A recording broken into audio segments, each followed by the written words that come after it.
Welcome class. Science में unit 1 chapter 1 और chapter 2 हमने फिनिश कर लिया था। तो हम यूनिट 2 पे आते हैं जो मटेरियल है, और उसका फर्स्ट चैप्टर जो दिया हुआ है और ओवरऑल जो थर्ड चैप्टर है फाइबर टू फैब्रिक। सो पढ़ते हैं इसके बारे में। इंट्रोडक्शन।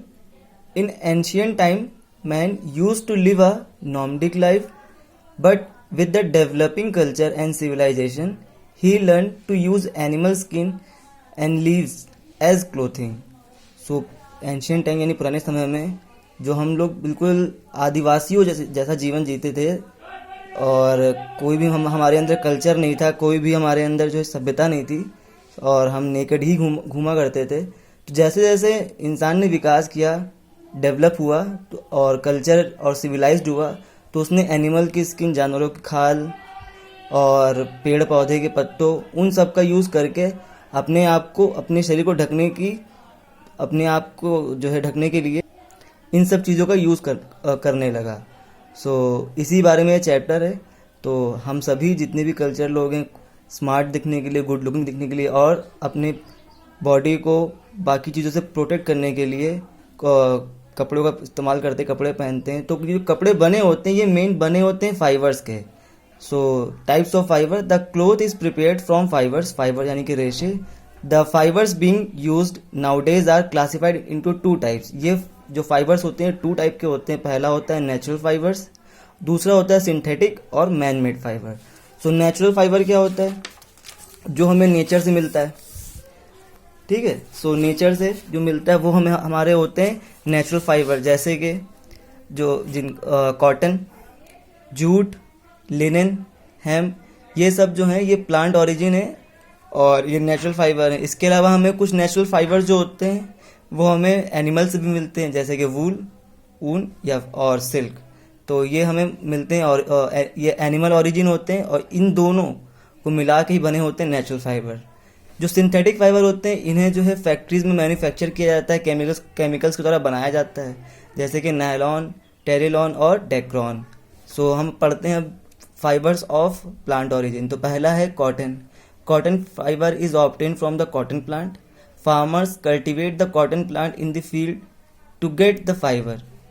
तो इनकी खेती की जाती है बहुत बड़े लेवल पे, और जो कॉटन की खेती होती है वो अधिकतर जो है गुजरात, और अपने इंडिया में गुजरात और महाराष्ट्र के रीजन में, क्योंकि वहाँ पे ब्लैक सॉइल पाई जाती है, और कॉटन की खेती के लिए, कपास की खेती के लिए काली मिट्टी बहुत ज़्यादा उपयोगी होती है। तो इस सॉइल जो सॉइल होती है ये लावा रॉक से मिलके बनी होती है, और ये आयरन से रिच होती है। यहाँ की मिट्टी में आयरन काफ़ी ज़्यादा मात्रा में होता है। इस वजह से जो कॉटन की ज़्यादातर जो है प्लांटिंग होती है वो हमारे वेस्टर्न इंडिया में ज़्यादा होती है। इस वजह से जितनी भी अधिकतर कॉटन मिल हैं वो भी हमारे इंडिया के उसी पार्ट में है, जैसे कि अहमदाबाद और मुंबई में। So the plant when mature produce cotton sheet. The farmer hand pick the seed and dries them and remove the fibre from the cotton dot. So ये प्रोसेस लिखी हुई है कि किस तरीके से हम उस प्लांट से कॉटन को बनाते हैं और निकालते हैं। तो इसी का इसके बाद जो नेक्स्ट दिया हुआ है वो है लिनन फाइबर या linen. So this fibre is obtain from the flax plant. ये फ्लैक्स प्लांट से मिलता है, जो नॉर्मली एलुवियल सॉइल में और गैंगेटिक प्लेन, जो हमारा जो नॉर्दर्न प्लेन है, जहाँ जो पूरा रीजन आता है उत्तर प्रदेश का, बिहार का, इन जगहों पे ये पाया जाता है। The plant is uprooted and allowed to rot in the water filled ditches. Once rotten it is dried in the sun. The dried plant parts when threshed. So इसके बारे में लिखा हुआ है कि किस तरीके से हम इसका कल्टीवेशन करते हैं, किस मिट्टी में इसको उगाया जाता है और किस तरीके से इसको निकाला जाता है। तो ये बहुत ज़्यादा हाईली क्वालिटी क्लोथ होता है, और ये इसके बने हुए जो क्लोथ्स होते हैं वो काफ़ी जो है कॉस्टली भी होते हैं। फिर नेक्स्ट है जूट। ये अधिकतर जो है जितना भी रिवर के आसपास का रीजन होता है, या जो कोस्टल रीजन होता है, जो समुद्र के आसपास का एरिया होता है, जो कोस्टल रीजन, वहाँ पे इसकी खेती की जाती है।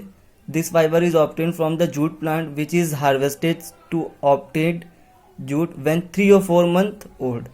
Jute required a high temperature of about 30 degree to and rainfall is 150 to 200 centimeter to grow properly.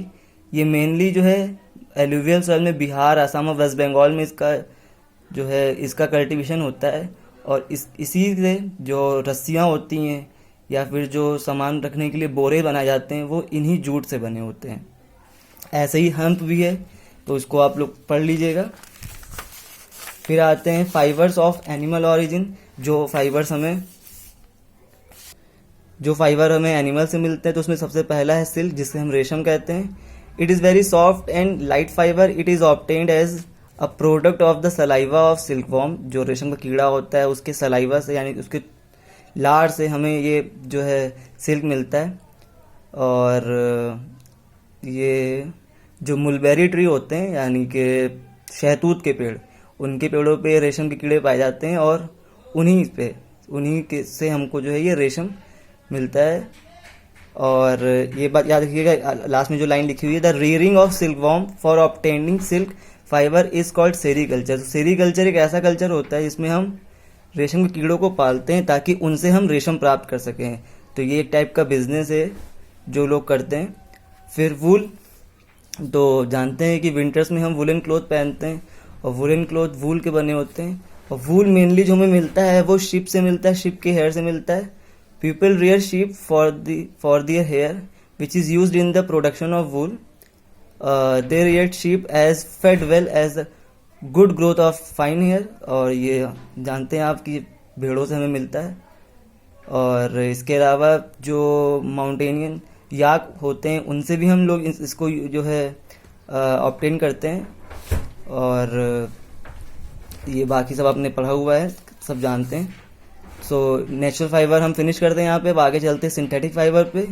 The development in science and technology has resulted in the manufacture of artificial fibre to meet the growing demand of increasing population. जैसे जैसे population बढ़ती रही, सो इतना आसान नहीं था कि सिर्फ नेचुरल फाइबर के थ्रू ही हम सभी लोगों को जो है क्लोथ या फाइबर के थ्रू क्लोथिंग जो है प्रोवाइड कर सकें। तो इंसानों ने ज़रूरत के हिसाब से केमिकली जो है सिंथेटिक फाइबर को जो है डेवलप किया, और उसका यूज़ हम जो है क्लोथिंग में करने लगे। सो जैसे कि नायलॉन, रेयॉन और टेरिकॉन। तो सबसे पहला जो सिंथेटिक फाइबर बना था वो नायलॉन। और ये नायलॉन के बारे में मैं आपको ये इंटरेस्टिंग फैक्ट बता दूं कि जो ये नायलॉन है ये न्यूयॉर्क के शुरुआत के 2 टर्म NY और LON से लंदन, क्योंकि सबसे पहले इन दोनों जगहों पे ही, लंदन और न्यूयॉर्क में ही इसका जो है इसको बनाया गया था। तो उन दोनों के नाम के पहले अक्षर कुछ अक्षरों को मिला के ही इसे नाम दिया गया था नायलॉन का।